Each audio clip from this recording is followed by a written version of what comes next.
My wife refused to stop overspending. After my promotion and even took off on a holiday with her parents without me and the kids, saying she deserved a break, so I give her a nasty surprise by blocking all her cards, and she takes the next flight back home to try and save our marriage, but I just throw these papers in her face. My wife, Meredith, and I, both 38, have been married for the past 10 years, together for almost 13. Fairly normal relationship with no affairs, no major misunderstandings, and even our families get along well together. We also have 2 wonderful kids together, a 7-year-old daughter and our 5-year-old son. Both of us come from pretty similar financial backgrounds. Our parents brought us up comfortably, but we were not spoiled, so I really don't understand how she picked this habit of being a spendthrift whenever she thought that she could afford it even a little bit. I guess that's been my only gripe with her throughout the course of our relationship, that sometimes she doesn't understand that we shouldn't splurge as soon as we get some money. But she's from the "it's just money" school of thought, and that's one thing that we've always kind of been in disagreement about. But it's never been a big enough deal for us to seriously fight about it, and we've almost always just let it go. This only started turning into a big deal a year ago when I was promoted to the CFO position in my company, and that came with a pretty significant pay raise. Obviously, I told Meredith about what my income is going to be like, and I remember that I had told her that just because I was getting a raise didn't mean that we could start living beyond our means all of a sudden. But I don't think she heard me, because soon after my promotion, she started splurging pretty often. It started with shopping sprees. Then she started making luxury purchases from big brand names on my money, and even went to the extent of redecorating our house and getting rid of all our perfectly good furniture so she could replace everything with brand new trendy stuff. You guys can obviously imagine how much that must have cost me, because she was not contributing a single dollar to any of these expenses, even though she's a working woman herself. The only difference is that she is a high school teacher and works shorter hours in comparison to me, since I'm in corporate. And I have to admit that she takes care of most of the household chores as well as spends the most amount of time with our kids, and that was also her defense in the beginning. She said that she was sick of just working all day long, and she felt like she deserved a reward as well for everything that she had done. Because when I would have to work late into the night and go away frequently on work trips before my promotion, she would be holding down the fort at home. And with 2 young kids, it was not something easy to accomplish either. I could understand where it was coming from. So even though I would try to get her to cut down on her reckless expenditures, I didn't actually do anything to try and stop her except just talk to her and hope that she would understand my concern. But she didn't, and everything just kept getting worse. She just kept spending more and more money, and I'm not a miser. But every time I would try to talk to her about her spending habits, she would make me feel like one, and she would make me feel so guilty for stopping her. Recently, we had been fighting a lot over our finances, because even though I was making good money ever since my promotion, we had hardly been able to save anything because of her exorbitant expenditure. Then last week, she crossed all limits, because when I came back home from work, I noticed that the babysitter had been called. And instead of Meredith, she was looking after the kids. I was obviously very confused, because we usually only call the babysitter when both of us have to be out, and she hadn't told me anything about going out that day, which she usually does even if it's just to go out with her friends for brunch or whatever. And I do the same for her. I tried to call her a couple of times, but I couldn't get through to her. So I had the babysitter explain what was going on, and she told me that apparently, Meredith had paid her to stay with the kids for a weekday night, and that left me feeling even more confused, since I had no idea what was going on. I let her handle the kids while I kept trying to get through to Meredith and her parents, but none of them were picking up my calls. I even tried to talk to her friends, but they didn't know what was going on either. Eventually, after almost 3 hours of trying, she finally picked up my call, and I totally put her on blast immediately, because her behavior was very erratic, and I deserve an explanation for what was going on. And she told me that the reason she couldn't respond earlier was because she was on a flight, and so were her parents, since they had decided to take a family vacation to Miami. So none of them had been able to respond to me, and she didn't even think that she needed to elaborate. So I literally had to ask her why on earth had she left me and the kids behind and gone to Miami with her parents without even speaking to me about it first.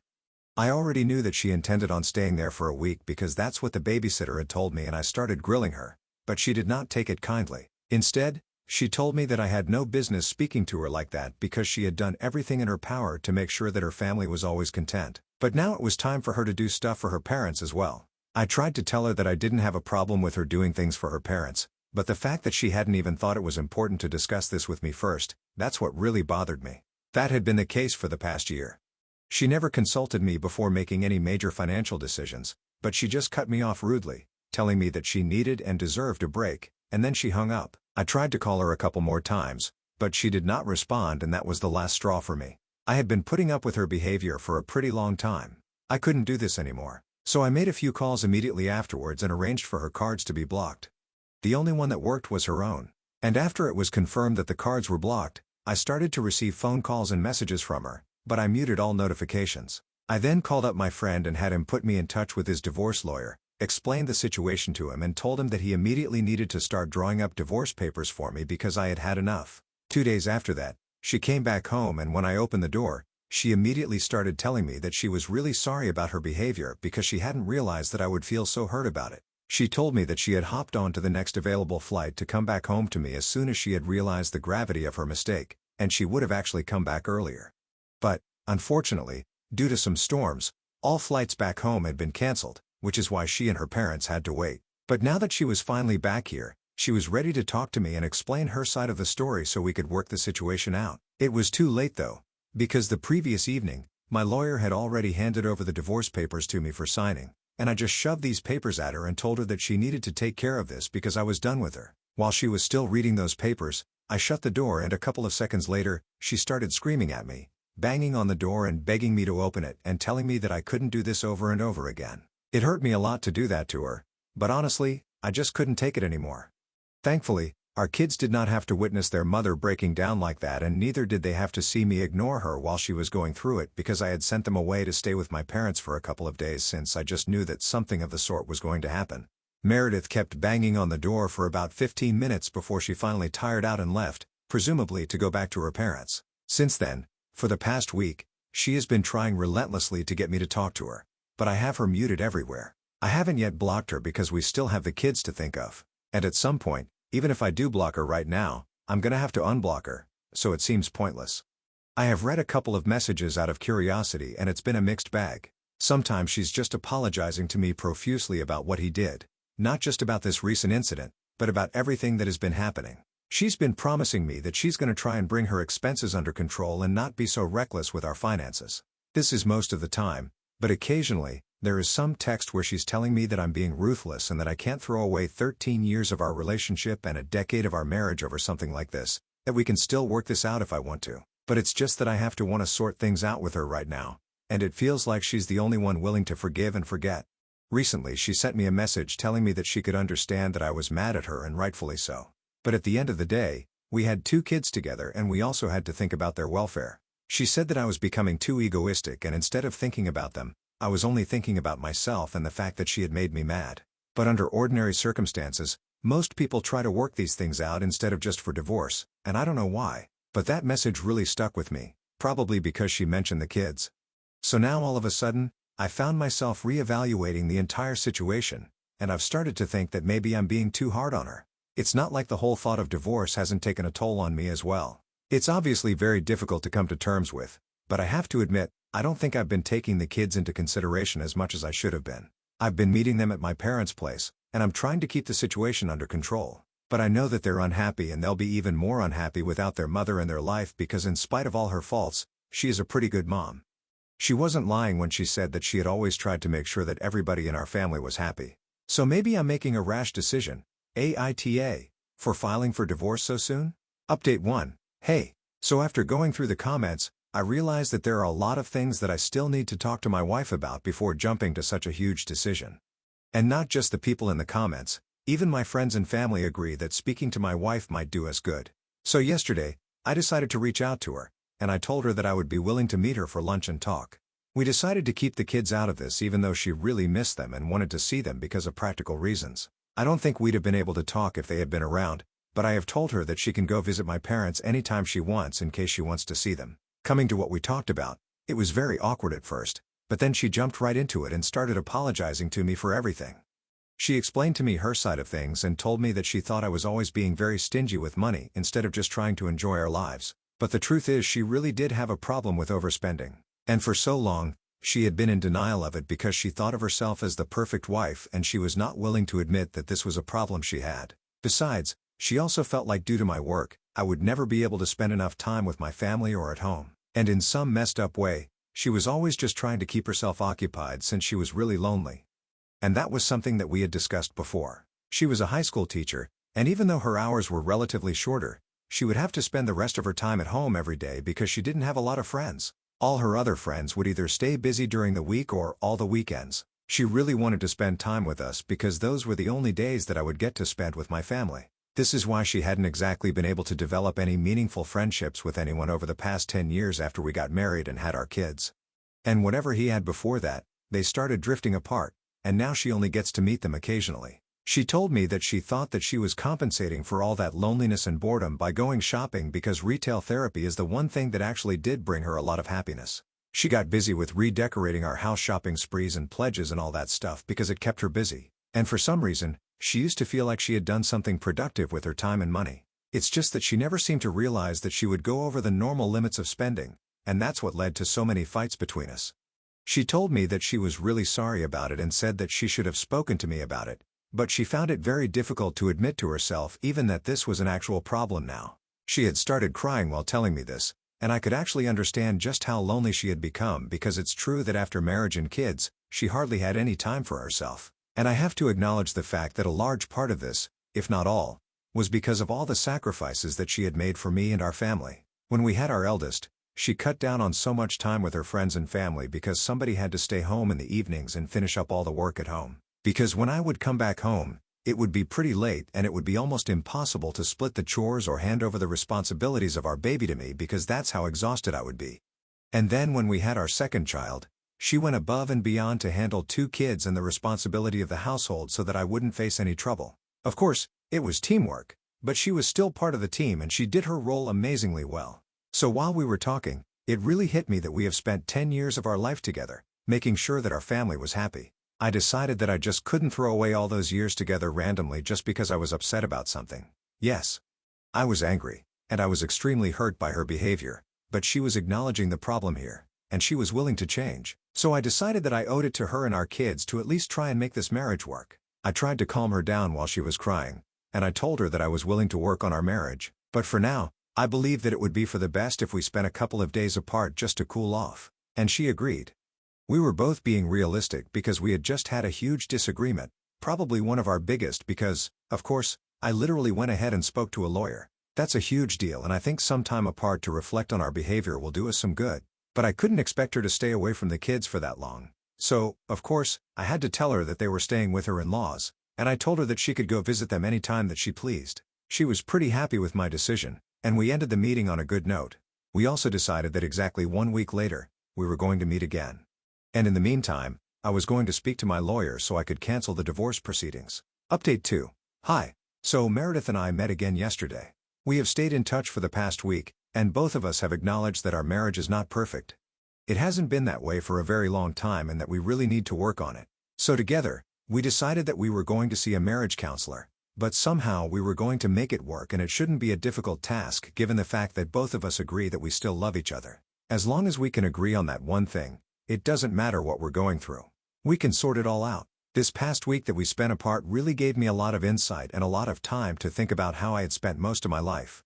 She was not wrong about anything. I did spend a lot of time at work, and she did spend a lot of money. Both of us were being excessive in one way or the other, and it had taken a toll on our marriage to the point where we were considering divorce. That obviously needed to change, like I mentioned in my last update, and I really feel grateful for the fact that so many people supported my decision. Obviously, there are still a lot of people who think that I'm doing the wrong thing and have told me that I'm a doormat for even thinking about giving our marriage another chance after what she did. But it doesn't matter because after all, she is the mother of my child and we have been together for a very long time. One fight is not going to be enough to change that. Besides, we're not just doing this for ourselves. We're doing this for our kids as well. They need both of us in our lives. That's for sure. And I've already spoken about my decision at length and explained why I came to this conclusion. Neither of us was perfect. Now that we have acknowledged that there was a problem with both of us, we are just trying to address it. If that makes people unhappy, it's okay. After all, you guys are only getting to know whatever information I'm providing you with, but it's me who has actually been in this relationship for so many years and I know what I'm doing is for the best. In no way am I discounting anybody's advice or life experiences, but I'm just saying that a handful of people being unhappy about my decision on a site like this is not going to change or influence it anyhow. That's all. Having said that, I'm very happy about what I have chosen to do. After we met yesterday, after our 1 week break, both of us were in a much better mood and we hugged as soon as we saw each other. From that hug, I instantly knew that I was doing the right thing because it was clear that neither of us was ready to let us go. Not surprisingly, she's been the first proper love of my life, and it's been the same thing for her as well. It's just that we lost touch with each other and our relationship while trying to juggle our careers, family, and all that stuff. Like people say, life got in the way, but no worries because she's finally moved back in. She came back this morning, and I brought back my kids from my parents' house as well. Now we are all living as one happy family under the same roof again, and that's how I want it to be for the rest of our lives. I know that these past 2 weeks have been incredibly tough on all of us, but mostly on the kids. At least Meredith and I are grown-ups, and we can deal with our emotions much better than they can. And as much as my kids love their grandparents, they still missed us both a lot. And I could just see the happiness on their faces when we were all back together again, and I don't want to ever put them through something like this again. Just knowing that I'm doing what is best for our family, that's what makes it easier to forgive Meredith. Yesterday, while we were talking, both Meredith and I agreed that what she had done was really not okay, and she told me that the reason she had left without telling me was because she knew that I would not be fine with it, and she felt like she shouldn't have to ask for permission from anyone since she's a grown woman. So we worked through that as well, since it was not about asking for permission, but just being transparent with me and taking our family into consideration, which she hadn't done. She apologized for it once again, and I told her that I was ready to let it go and have a fresh start. That's how we ended up together again. And even today, a couple of hours ago, we ended up talking to each other after the kids had fallen asleep, and once again, she apologized to me for being so inconsiderate, especially over the past year. She ended up crying again, and once again, I comforted her and we made a lot of promises to each other. This time, we're going to make sure that we live up to it and don't forget about each other, especially about our kids while leading our lives, because that has been the worst mistake of our lives. We can't let this happen again, and we have to make sure that we do everything to avoid it. Update 3. Almost 6 months have passed since my last update, and I was waiting to hit this mark on purpose before I posted anything, because even after my last update, there were a lot of people who were telling me that this was not going to work and I'm screwing up by giving this woman another chance. I was called various names in the comments like doormat and pushover, and some people even took the trouble to reach out to me after my post. Anyway, it doesn't matter because 6 months have passed and we have been in couples counseling, and we have been working out our issues. It's all been working in our favor. We have never been happier together. And most importantly, the kids seem to be doing better than ever as well. We're not constantly bickering or taking subtle digs at each other like we used to without even realizing it. And we had no idea that it had even been affecting our kids because we ourselves didn't think it was a big deal. But slowly, we started working on that as well. And instead of bottling up our issues, acting out like juvenile kids and stuff, we just started addressing it directly with each other, and that has made all the difference. Of course, we do have to make an effort to sometimes keep our cool, and sometimes it's healthier to just let it all out and get into a proper fight. But then at the end of the day, we are still together, and we have managed to work things out with each other every single time. That's what really matters to us. Everybody in our lives is pretty happy that we did not go through with a divorce, especially our parents, because even though they hadn't exactly been against the idea initially, they did come around to the fact that maybe it was too harsh. And I think getting a divorce wouldn't have made either of us happy. We would have just stayed miserable. And I'm not saying that staying together is the solution for everyone, to each their own, but I think our best bet was just to stay together and work things out. I've kept all my promises to her as well, and so has she. I've cut down on the time that I spent at work and have been making more of an effort to spend more time with my family, going for weekend trips and stuff, going out for dinner with Meredith and hanging out with the kids. Slowly, I'm starting to realize how much I've been missing out on, and I don't think the rat race is worth your family, if I'm being very honest. This might affect or even slow down my progress at my company, and I might be looked over for promotions in the future, but I don't care. I'm going to dedicate as much time to my work as I need to, but I'm not going to let it take over my life. And Meredith has decided to start living her life better as well. Instead of devoting all her time to our family and doing nothing for herself most of the time and then splurging in one go, she has started to occasionally hang out with her friends and has taken up new hobbies, and she practices self-care too. It's a welcome change. She seems much happier and doesn't have any trouble with overspending anymore either. In short, all of us are much happier now than we were 6 months back or even earlier than that. And we are all just really happy that we made the decision to stick together. Update 4. Hey, everyone, more than a year has passed since my last update, and in a couple of weeks, Meredith and I are going to be hosting a party and a ceremony to renew our marriage vows. Past few months have been amazing, and in honor of that, we have decided to renew our vows because we think it's the right time to do it. It's going to be a much grander ceremony compared to our wedding, since now we really can afford to splurge. Back when we originally got married, both of us were just starting out in our careers, and we relied heavily on our parents to cover the expenses of our wedding. So we couldn't make it too big because that would be kind of unreasonable of us. This time though, we are kind of splurging a little. And thankfully, at least now, even though I'm on the same page as her because we deserve this, we've earned it. But that's not even the best part because yesterday, she presented me with a pair of very expensive platinum cufflinks and told me that she had been waiting until the event to give me her gift, but she just couldn't wait because she wanted to see the look on my face. Just for the record, they were very expensive, and she makes a lot less money than I do. And it's not even about the materialistic value of the thing. It's the sentimental value because I knew that it must have burned a hole in her purse, but she still went ahead and did it. She told me that she was really grateful that she had me in her life because any other man in my place probably wouldn't have taken her back after what she had done. But I did. I thought about her and the family, and I put us first. And she just wanted to let me know that she was very thankful for everything that I had done for her. So this was her small token of appreciation for me.